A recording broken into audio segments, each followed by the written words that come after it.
Ladies and gentlemen, this concludes my opening performance. Now, without further ado, we may proceed to the trial of our god. So this is what it is. Yes, you deserve praise for the effort you took to raise the dramatic stakes. Do not forget, however, that I am Focalor, the god of justice, the embodiment of justice itself. Does it not strike you as even the least bit absurd to bring the very concept of justice to trial? May I interpret these words as your refusal to stand trial? In that case, you will have the opportunity to defend your honor through a duel. You would draw your blade against a god? I see. It seems like you have made up your mind.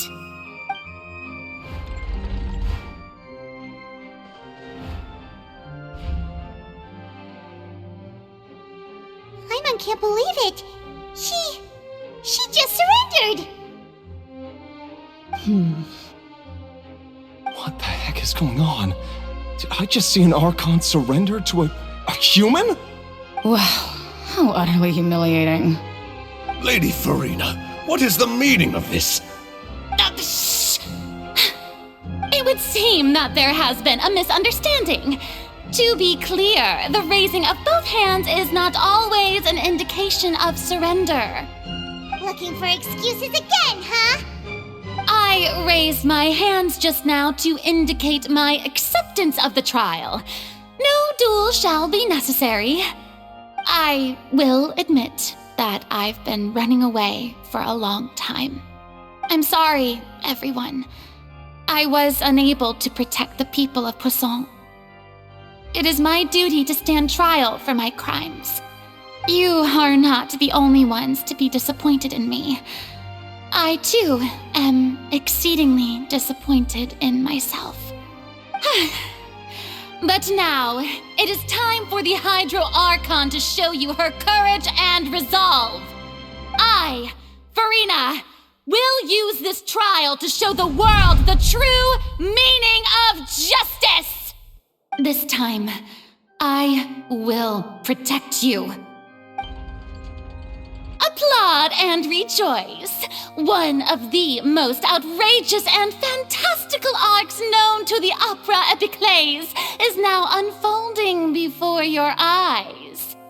Mark my words, this shall be one of the most exhilarating and brilliant shows ever to grace the stage of Fontaine.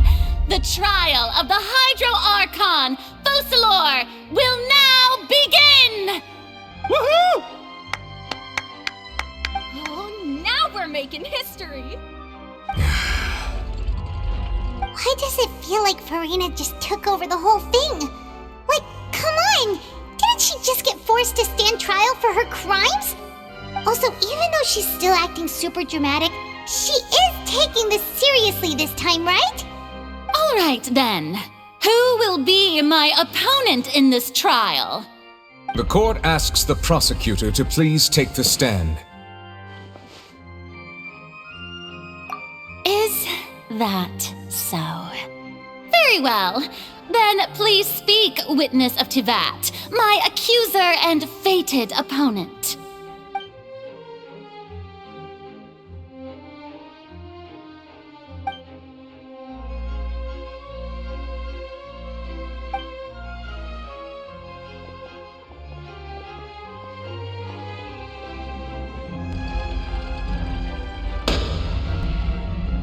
Also, please allow me to ask, as a final question before the trial begins. Just how much work did you do to force me onto this stage? Well, we did do a lot of prep after the meeting that day. I can go over the tasks assigned to the Spina di Rosula, since they were rather straightforward and easy. Navia, the president of the Spina di Rosula. Most of the people who participated in the disturbance this morning were my subordinates. They changed into plain clothes and came to the Opera House as regular audience members, waiting for the perfect opportunity to incite insurrection against you. The people's resentment against their Archon has been building as more and more of the prophecy is fulfilled. A spark was all we needed to turn smoldering anger into a flame. Moreover, according to our understanding and analysis of you, when something like that occurred, you would likely flee the scene and head to Poisson by yourself. So, we arranged for a second group to lie in wait there. So, you mean, the ones who scoured the settlement for me were also from the Spina? And their goal was to force you to step into the giant magic box so you may personally participate in the greatest magic performance in all of Fontanian history. That's right. That house was a magic box, rather than someone's residence. As the super ultimate version of the setup that I used when I first performed at the Opera Epiclese, the volume of the box was increased by a whole order of magnitude, and the distance it traversed was the entire gap between Poisson and Areneas. Its cargo, of course, was an Archon instead of a human. My thanks, Furina. Without your help, we could never have pulled off such an extraordinary performance. You're welcome? Of course, this performance was only made possible with Father's support. The House of the Hearth spent a massive amount of labor in Mora to pull this off. We had to select a location, construct the giant magic box, dig a tunnel, and open up a path through the water. It was a lot of work for all of us. So, in other words, the earthquake that we felt within the giant magic box was just a normal tremor from the transportation of the whole house? That's right. It wasn't a sign of another disaster to come. Then, I can guess Nervilette and Cloran's parts. You gathered a crowd, prepared a stage, and made sure that the champion duelist would be immediately ready for a fight. All so that as soon as I appeared on the stage, the trial may commence without a hitch. Am I right? Yes, that is correct. Well, Clorand, I must commend you for your courage. Only the most outstanding champion duelist in all of Fontaine would accept a duel with an Archon without flinching. Thank you. As for you, Traveler, I suppose your role was to keep me distracted with conversation once you found me in Poisson. You'd make sure that I didn't notice anything amiss before revealing yourself as my prosecutor once we'd arrived onto the stage. Oh?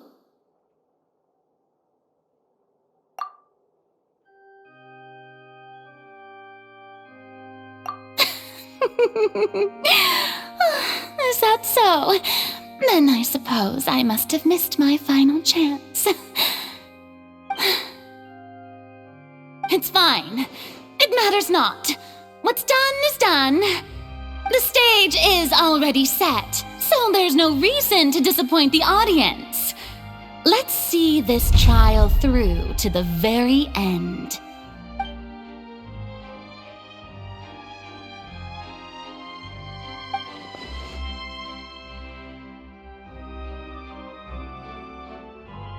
Madam Prosecutor, please allow me to pass this along. This is a document that Miss Charlotte applied for and received permission to share with you during the trial. According to her, it should speed up the proceedings. Huh? Charlotte wanted to give us something?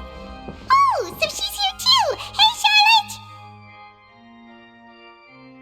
Oh, let Paimon see.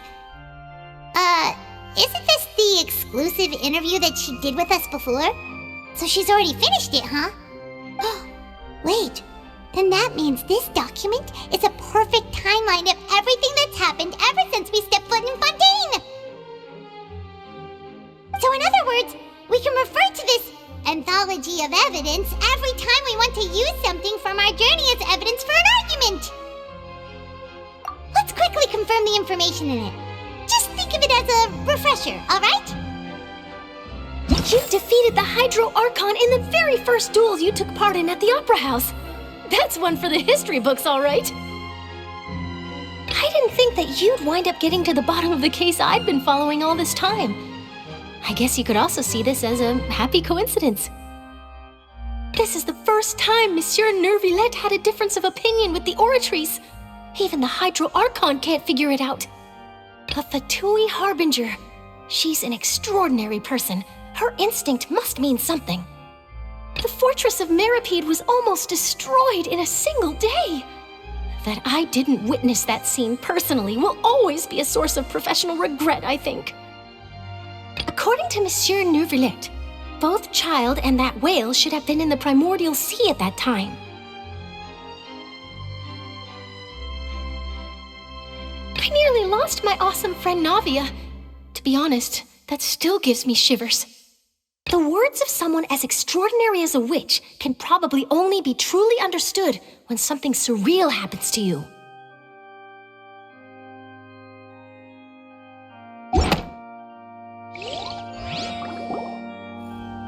The prosecution and the defense are both in position. The trial shall now begin. Oh, come on, Nervillette. There's no need to repeat all the unimportant legalese. Just fast forward to the part where the prosecution lays out my offenses. As the defendant and the lead actress of this performance, I still haven't even been informed of my supposed guilt in all of this.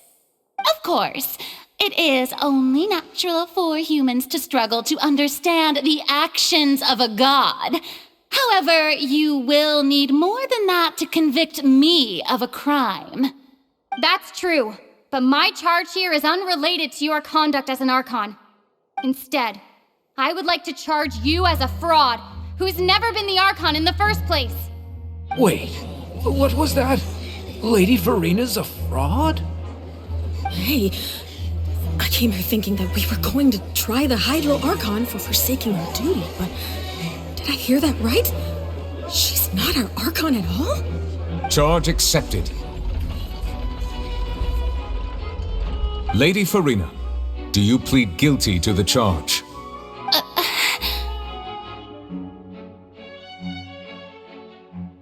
Lady Furina. I plead not guilty. How can I be guilty?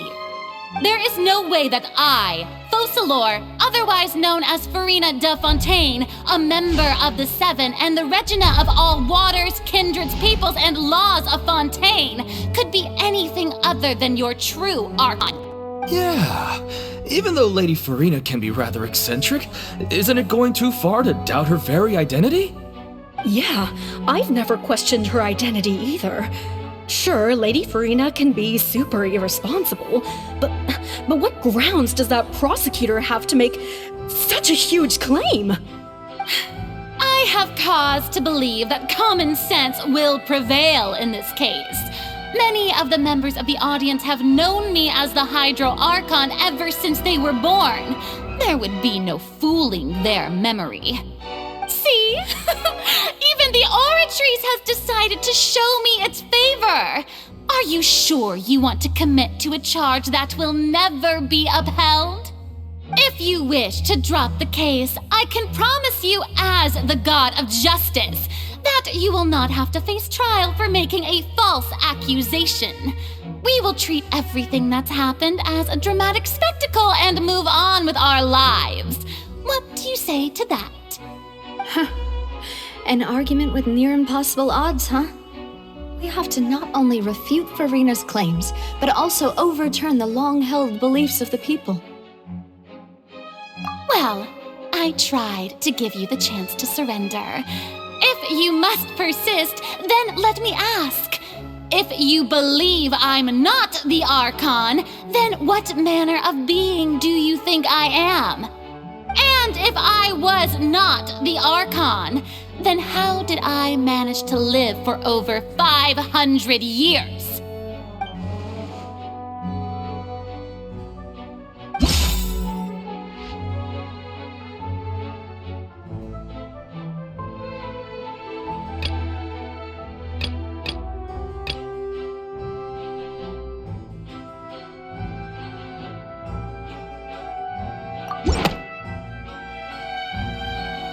First of all, you may be a member of another long-lived race, which would allow you to naturally possess an extended lifespan.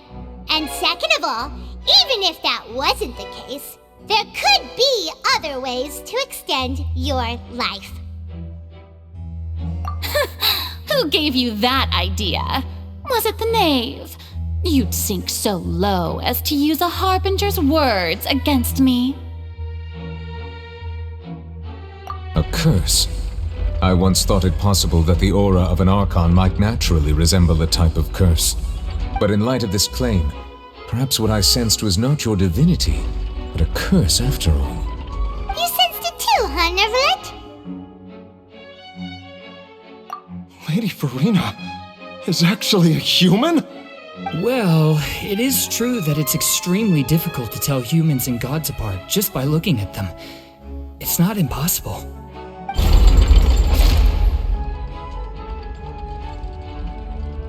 Well, don't start celebrating too early now.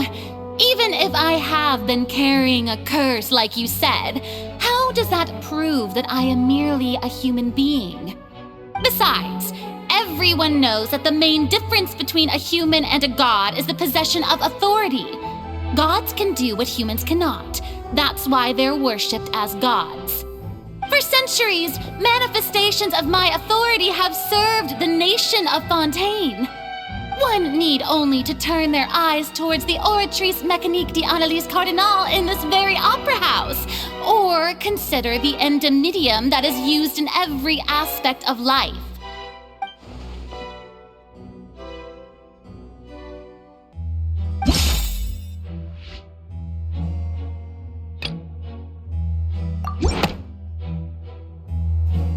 You tried to reference the Oratrice.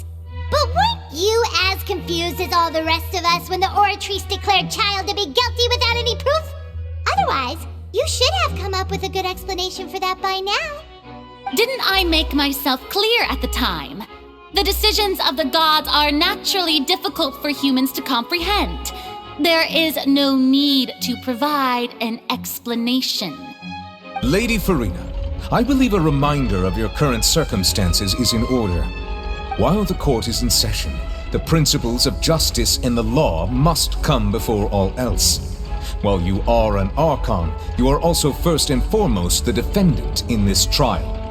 You will prove yourself unable to defend against the prosecution's charges if you continue to withhold vital information against the rules of the court. I never thought you'd use that kind of rhetoric against me.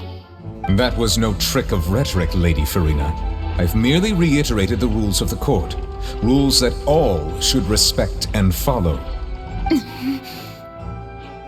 So, you neither knew why Child was declared guilty, nor did you understand the structure and operations of the Oratrice. Instead of having been created by you, the manifestations of authority you mentioned have been made by the real Hydro Archon, haven't they? The real Hydro Archon? Well, now you're really losing me. It is true that I did not know why the Oratrice gave out a guilty verdict that day. But the Oratrice handed out that verdict unilaterally, and it has been operating independently ever since it was first created. You can't argue that just because a divine creation is flawed, that the god behind it must also be no god at all. She's still throwing out all kinds of excuses. Seems like she's confident that we won't be able to produce proof that she has no power over the Oratrice. My power as an Archon.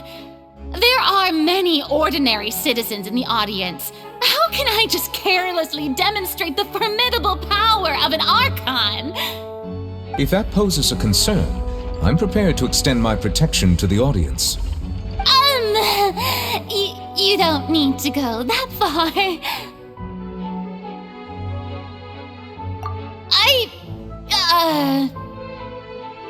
Aren't you the Hydro Archon? Or is it that you can't even wield the power of Hydro, much less the authority of a god? Indemnitium! Yes! It's all because of Indemnitium! All Archons derive their power from the faith of the people, and I've converted the people's faith in justice into Indemnitium! Thus did I give up all of my divine power to provide everyone with energy for their daily lives. Have you ever seen a more magnanimous god? Isn't that a huge stretch? Yeah, no matter how generous an Archon can be, how could they give up all their power? Can a god with no power even still be called a god? It seems like nobody's buying Furina's excuse. Hey, come now, everyone! Please don't stare at me as if I was a liar! I'm still the same Furina you knew, right? The one that you loved! Shouldn't you want to believe in me? Please?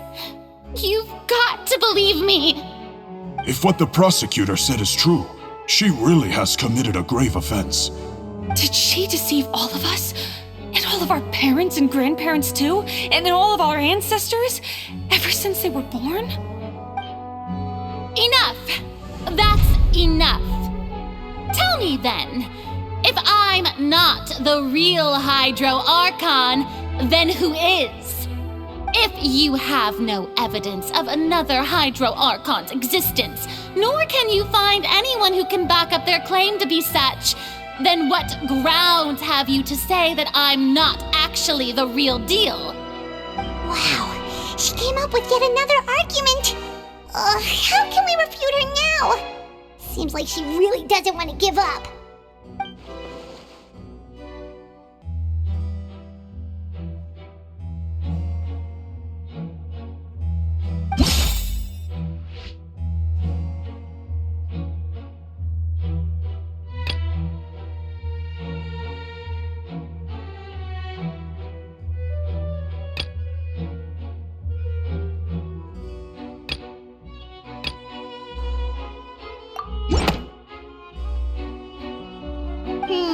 That doesn't sound right. Paimon doesn't think this clue can be used as compelling evidence to build our case.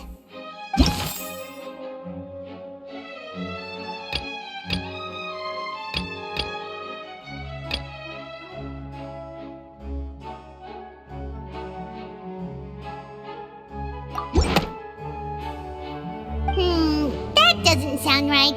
Paimon...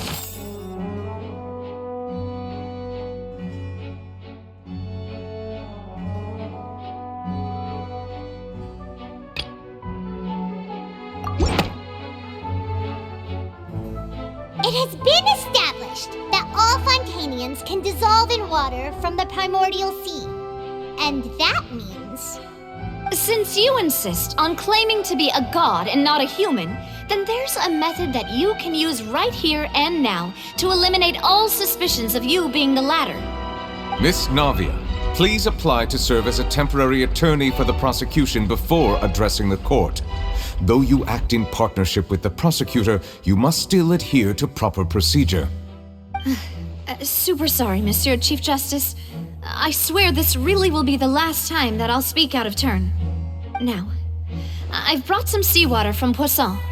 As everyone knows, a massive flood struck the area not long ago, taking many lives, including those of some of my closest friends.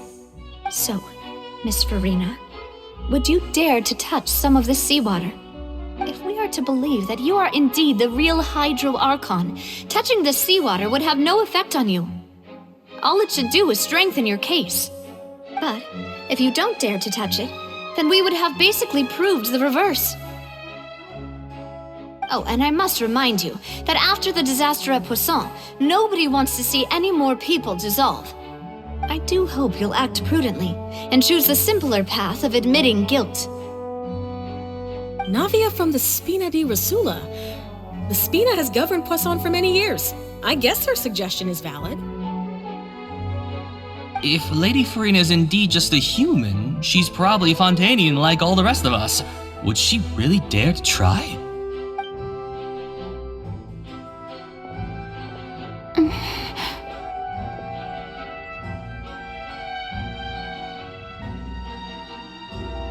Lady Furina, this test has been unilaterally proposed by the prosecution. As it falls outside the realm of standard court proceedings, you possess the right to decline participation. Well, of course he had to tell her that. But refusing to participate is basically the same as a confession of guilt. She's just staring at the water without saying a single word. It really does seem like she's quite terrified of it. That could only mean... What's going on? Is she really planning to... that's not what we thought she would... Due to the inherent risk of the test, Lady Furina, you may... What? Hey!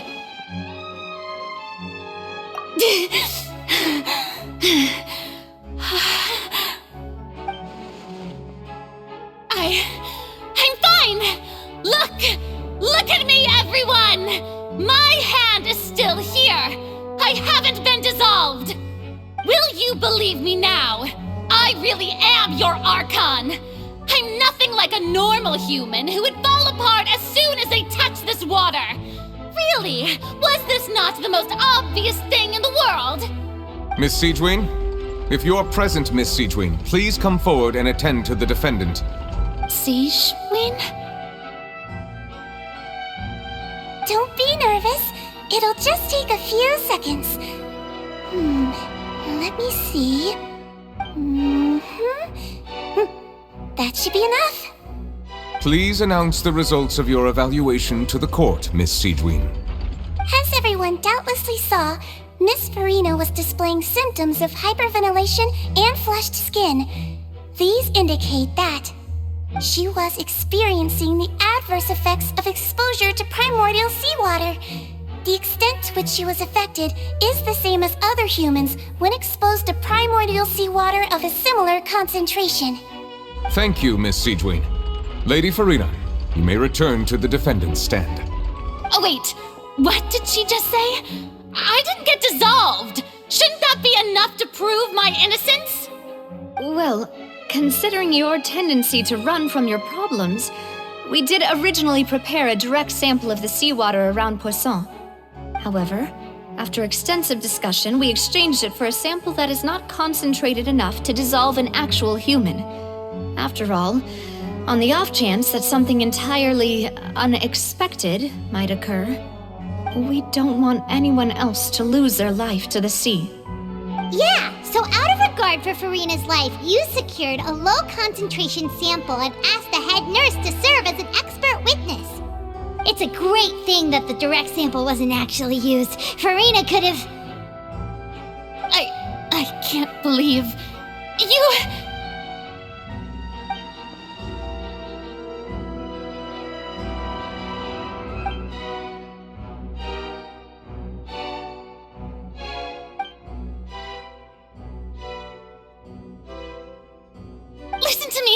Listen to me, everyone! Please don't give me such cold and disdainful looks! What happened just now didn't prove a single thing! Think about it! How can you conclusively prove that an Archon can't also be affected by the primordial seawater? Also, if I was really just a human, why would I dare to just put my hand in that kind of water?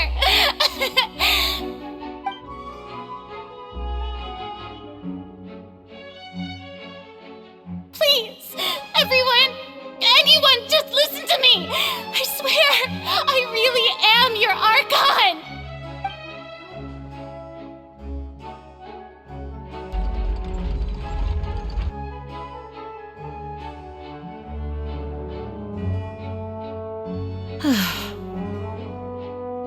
I don't think anything she says at this point will sway anyone. The odds are just too stacked against her now. With all the things that have been said, Paimon doesn't think there's any way left for Furina to win. I believe the time for arguments and presentation of evidence has come to an end. If there are no objections, we will move on to the final judgment.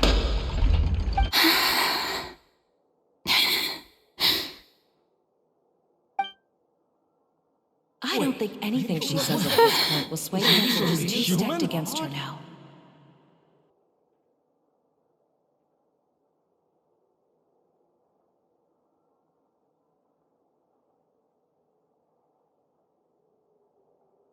In my capacity as Chief Justice, I shall now render judgment on Furina's misrepresentation of herself as the Archon of Fontaine.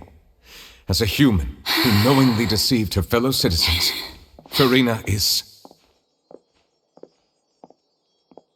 guilty.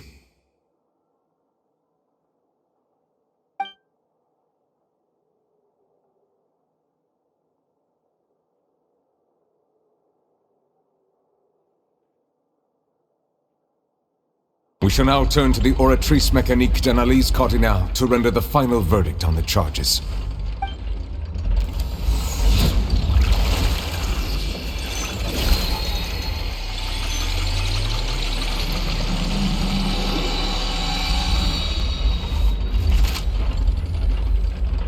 According to the judgment of the Oratrice Mécanique d'Analyse Cardinale, Furina is...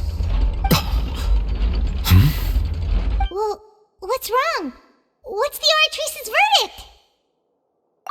No, the Oratrice also displays a guilty verdict. Isn't that correct then? However, the exact wording of the verdict is thus: the Hydro Archon, guilty, to be punished via the death sentence. The death sentence? That's actually one of the available sentences?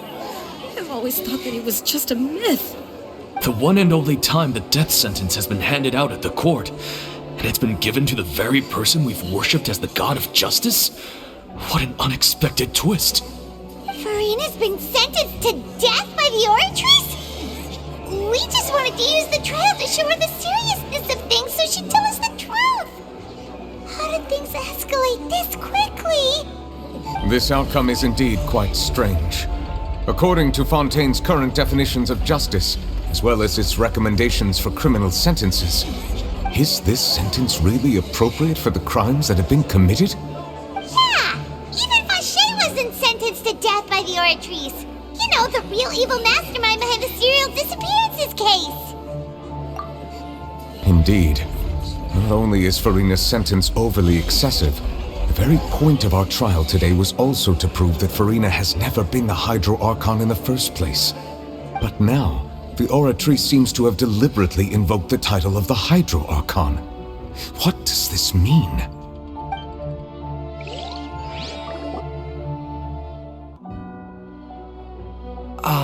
Excuse me, if I may interrupt. Is the trial still going? Fremine! You finally made it. I assume this means you've completed your mission? Mm-hmm. Any mission Father assigns to me will always be top priority.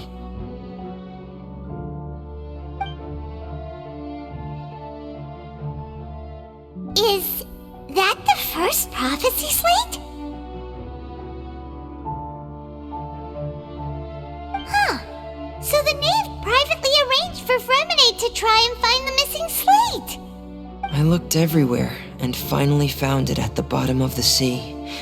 It took me a long time to get around some dangerous stretches of water. But has the trial already concluded? Then doesn't that mean I've come too late? Oh no. Father will be disappointed in me. Thank you for your hard work, Mr. Fremine. Please allow me to review the record left on the slate. Traveler, I believe that you have already seen the other existing slates, and would like you to come here and confirm their contents.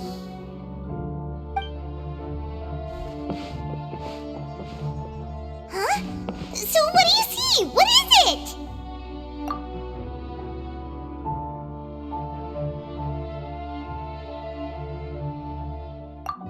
believe I have now made sense of the Hydro Archon's crime. It has to do with Fontaine's lost history. Huh? Isn't the Hydro Archon just guilty of deceiving her people?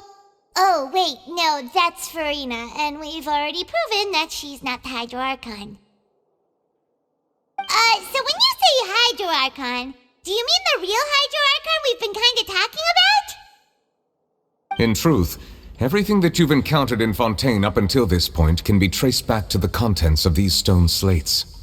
However, I'm uncertain as to how much sense they currently make to you. Okay, let's try to recall the contents of the other 3 stone slates. Paimon will do her best to help you remember.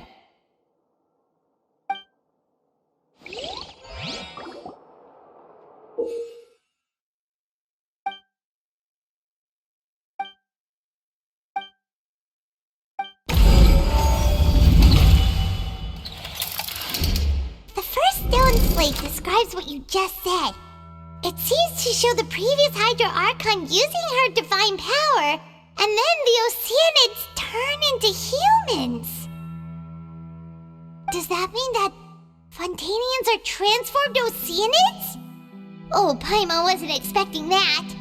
But if Oceanids can turn into humans, then perhaps this process can be reversed as well. The second stone slate shows Celestia floating in the sky, and the Hydro Archon and her people worshipping it together. But the heavens still brought judgment down upon them. This must be the point when the Hydro Archon and the Fontanians were branded with their original sin. Does this mean that the original sin and the Hydro Archon sin are the same thing? The third slate shows the Hydro Archon sinking into the sea surrounded by many people. Huh. That reminds Paimon, didn't we also watch that happen to someone else? Well, the fourth slate is the prophecy the Fontanians have been talking about. People dissolving into the sea, the Hydro Archon crying on her throne, and so on. We didn't believe that such a crazy disaster could happen at first, did we? But after that incident, it was just a question of when and not if.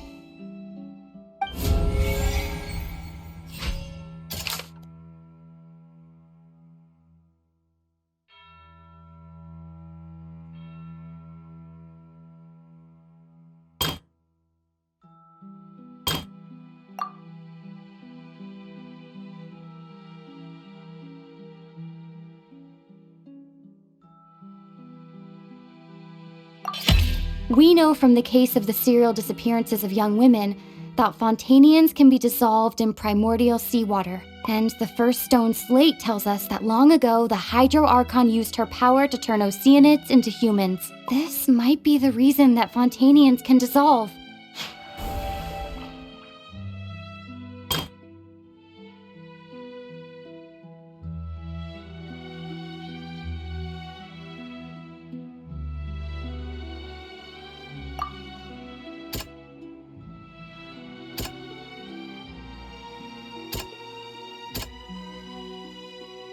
That doesn't sound...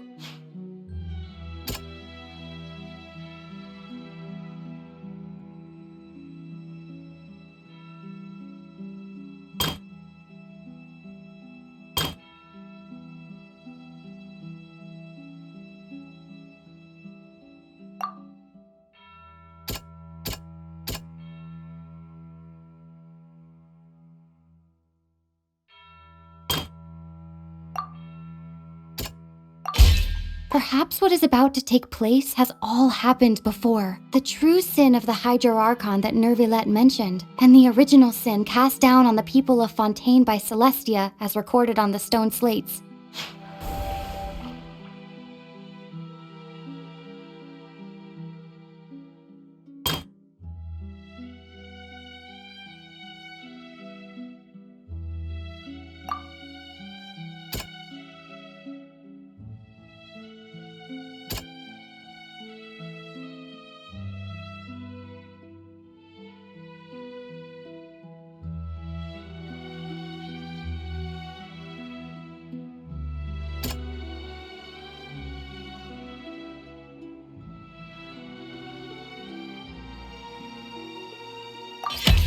It's not as simple as falling into the sea. When Navia fell into the sea, her consciousness was subjected to judgment. The stone slates show the people gathered around the Hydro Archon in the sea. Could that be alluding to the same thing?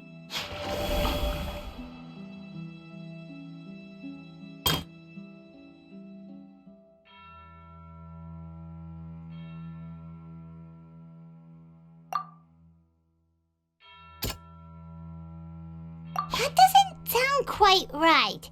Let's think about this some more.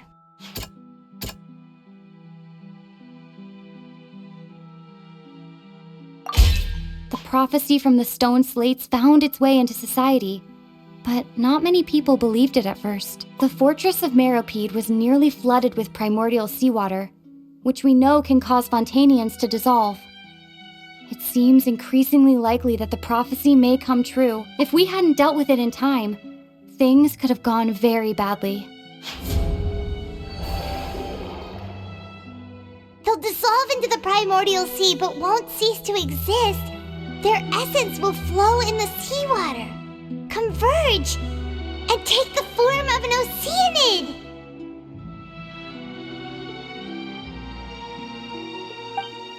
The Hydro Archon was sentenced to death in court, shocking everyone present. Perhaps this means that her sin was actually Fontaine's original sin. Navia fell into the water inside those ruins, and she nearly dissolved. She was surrounded by the people of Poisson in a court within her consciousness, and was forced to take part in a trial meant to make her stay. The eruption of the primordial sea at the fortress of Meropide was the surest sign that the prophecy was about to come to pass no matter what. The prophecy's contents can all be verified by recent events. If we combine what we know together, loads of truths should come to light.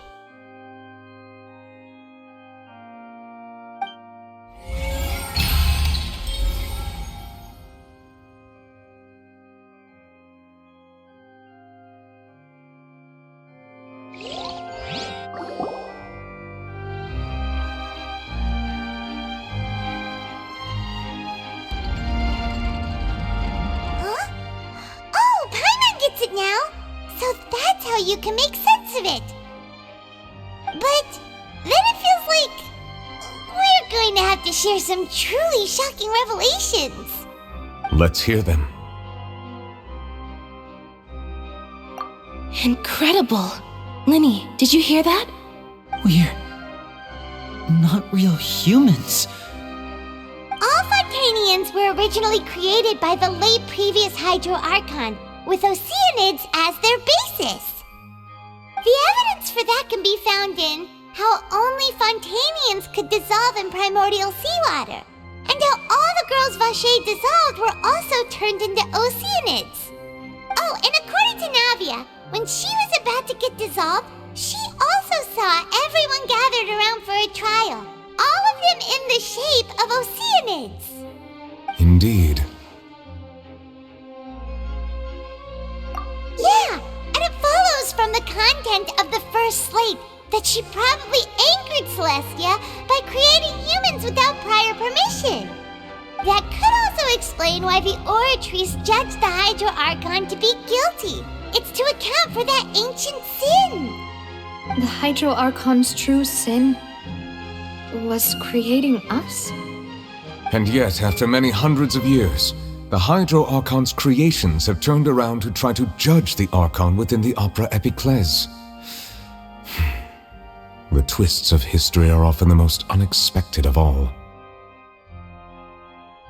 Yeah, isn't the image here just like when Navia fell into the sea?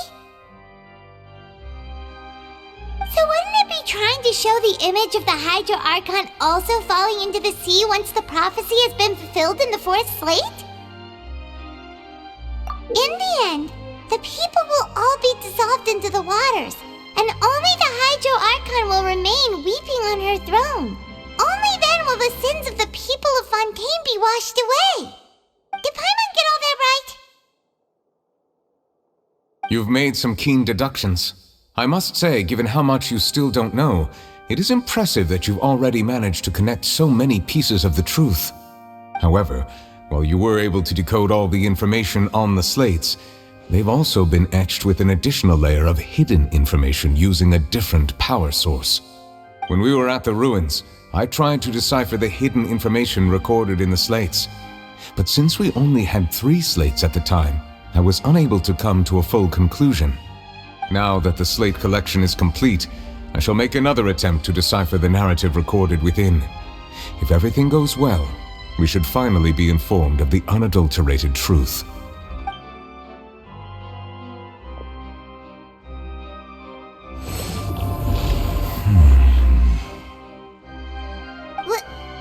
Well?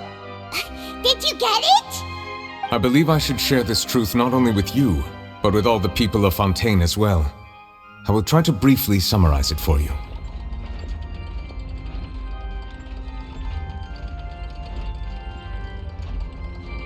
Your hypotheses regarding the origin of Fontainians and the sin of the Hydro Archon were both correct. In the Fontaine of old, the previous Hydro Archon sensed the yearning of her Oceanid familiars for life on land.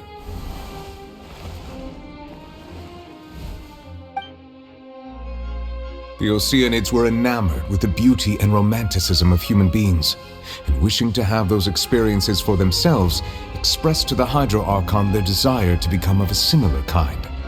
However, even though water as an element is intricately linked with the power of life, the Hydro Archon, as one of the 7, did not possess the authority to create a new form of human life. Not one to give in, she eventually found a way to create permanent humanoid bodies for her familiars by appropriating the power of this planet's primordial sea. She poured primordial seawater into the Oceanid's blood vessels, creating humanoid mimics in the process. But if Fontainians were to ever come into direct contact with water from the primordial sea, the power within their bodies would escape these artificial restraints and return to the sea. As a result, their forms would collapse, and they would be reverted to their original forms as Oceanids. Of course, the Hydro Archon never received permission from the heavenly principles to create a new human race. And thus, the Hydro Archon and all of her creations came to shoulder the original sin of appropriating the power of the primordial sea. That is the true history of how the people of Fontaine first came into being. So we were all Oceanids before we turned into human beings? That's way too much information for me. I think I'm just going to pretend that I never heard a single thing. Wait, but if that's the truth, we can't let the Hydro Archon be sentenced to death. After all, her only sin was creating us. This really might be too much information for your regular Fontainian, but it does answer a lot of our questions. Alas, your hypothesis regarding the 3rd and 4th stone slates was inaccurate. The slates' respective positions are, in fact, correct. A key point of the visual on the 3rd slate is how all the individuals depicted in the water are humans rather than Oceanids. They have not been dissolved, which implies that the water depicted in this slate is not water from the primordial sea. The nation of Fontaine is the nation of Hydro, as well as the nation of trials and justice. Instead of being the literal element, the water in the scene symbolizes judgment and justice. You may also recall Navia's experience. When she fell into the sea, her consciousness was surrounded by that of many others who intended to hold a trial to determine her fate. Therefore, the meaning of the 3rd slate is that the people of Fontaine shall try the Hydro Archon at the court of justice. Yes, it refers to our present situation. I think I'm following now. So, what you're saying is, even though we decided to put on this trial to avoid fulfilling the prophecy, in truth, everything we've done has happened exactly as the prophecy foretold. So now, it seems, we're the ones making sure it comes true. What should we do?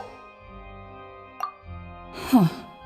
No matter what, the prophecy will be fulfilled. Is this what it feels like to be a prisoner of fate? If that's the case, does that mean the scene in the fourth slate will also be fulfilled soon? Traveler, I would like to point out another small fallacy in your deductions. About the fourth slate, you probably thought that the eruption of primordial seawater beneath the fortress of Meripede served as the surest sign that the prophecy was about to come to pass, yes? However, I believe that rather than being a sure sign, that eruption could in fact only be a small warning of something far worse to come. As for the root cause of the catastrophe, I believe you've already encountered it once before.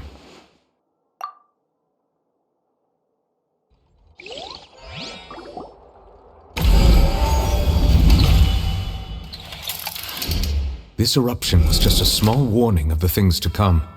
We must find the root cause of the disaster.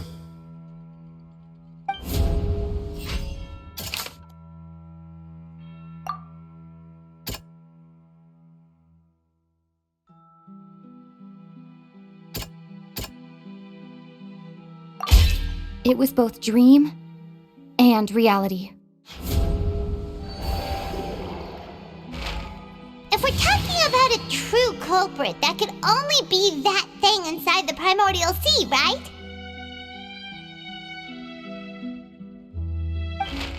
The truth, the original sin, the trial, and the root cause of the disaster.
That was way too close!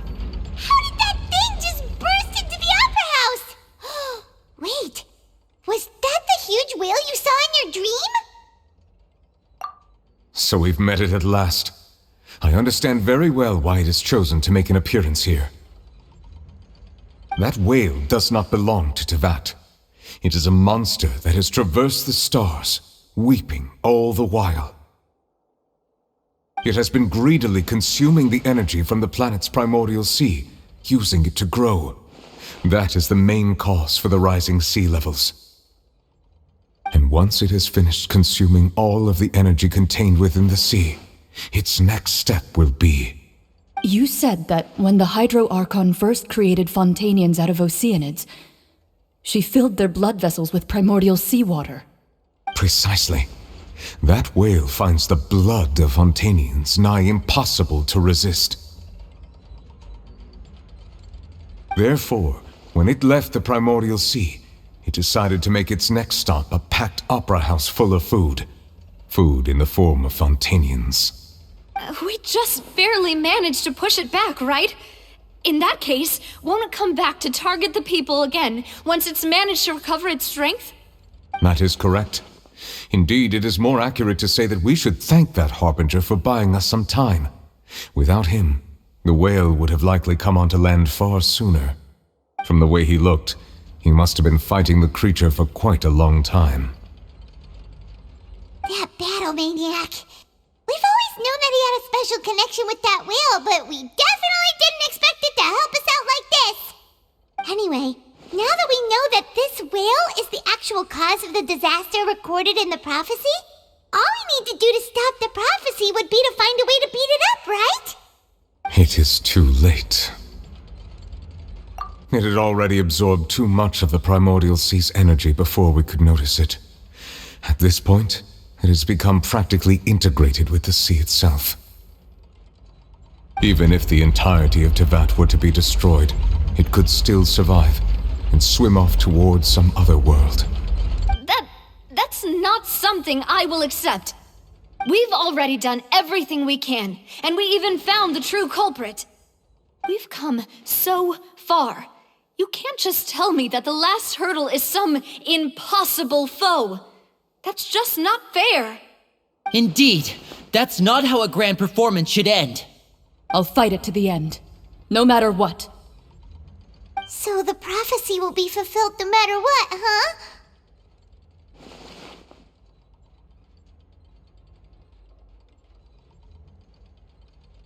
The prophecy.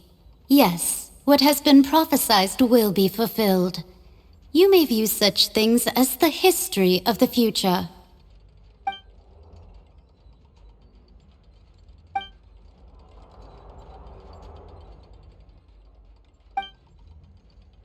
Just as prophecies are usually only the future as seen from the perspectives of the gods, could things be happening in hidden corners where the gods' gaze does not fall? Ultimately, fate shall serve as your only guide, no matter what will happen in Tevat's future. All you need to do is to play your part.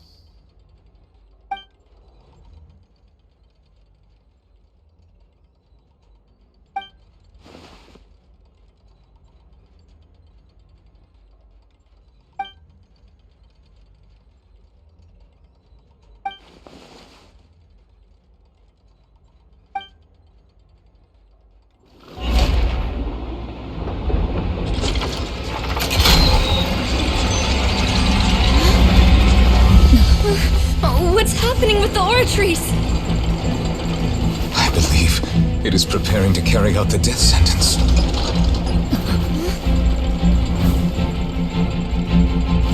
Furina!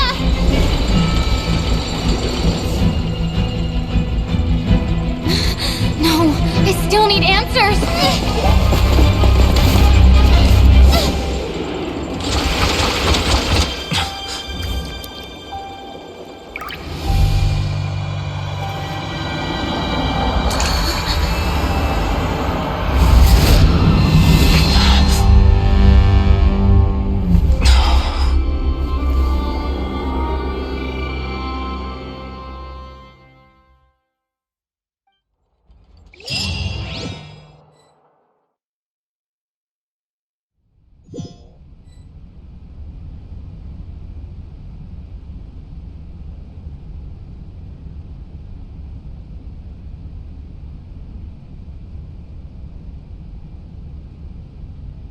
You.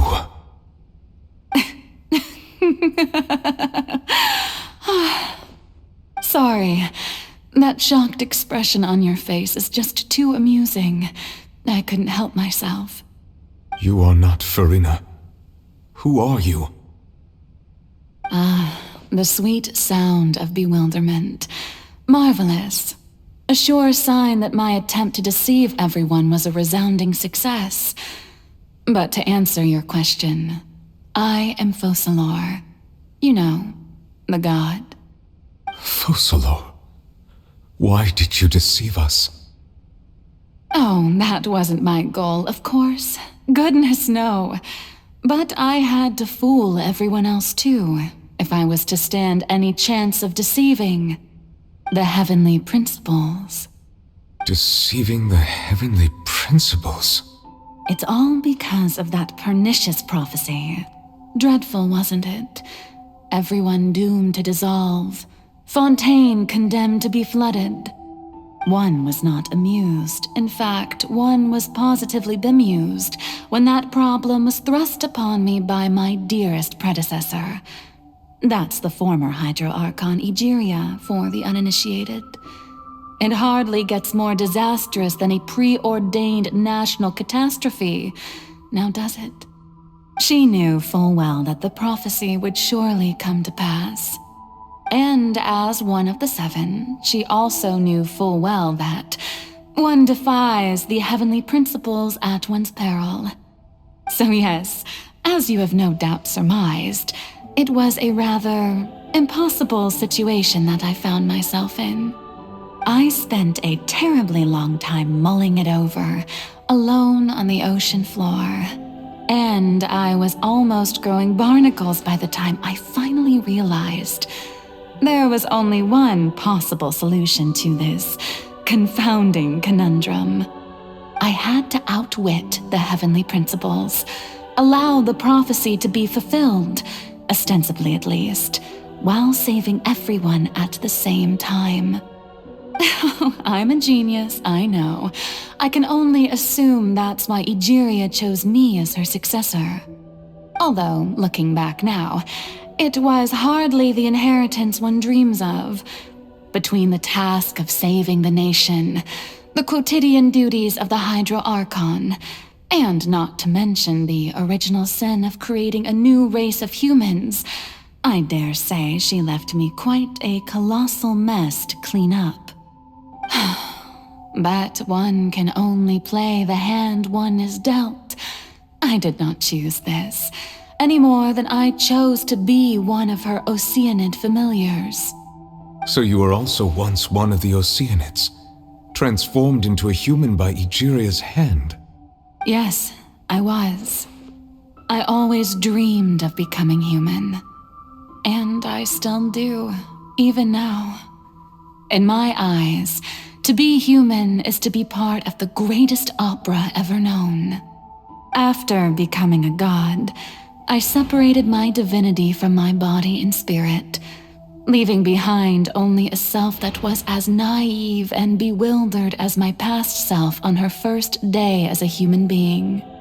The me you see before you now is that divinity, and the human counterpart I left behind, I named Furina. She could feel joy, sorrow, and everything in between.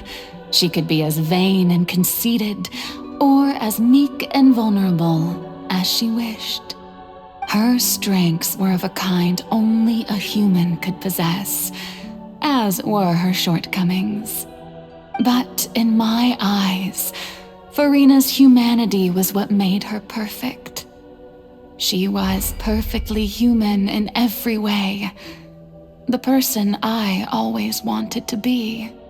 Anyway, so then I cursed her. All part of the plan, of course. The plan to deceive the heavenly principles. Do you still remember the final scene of the prophecy?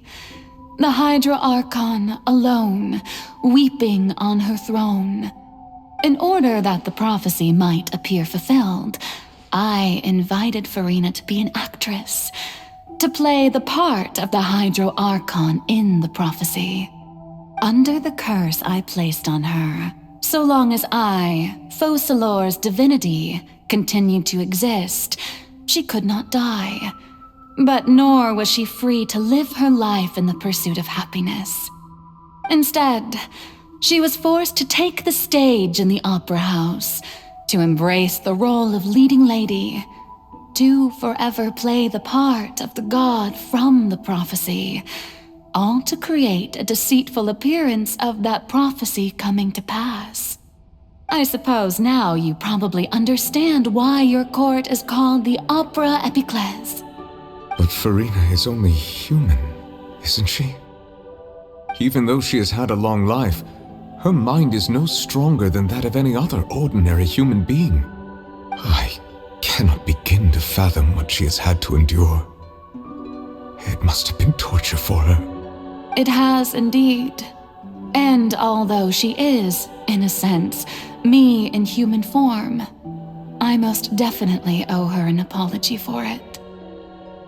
It's been 500 years, and all along, she's been playing her part in the most unimaginably long, unbearably lonely, and agonizingly painful opera of all time.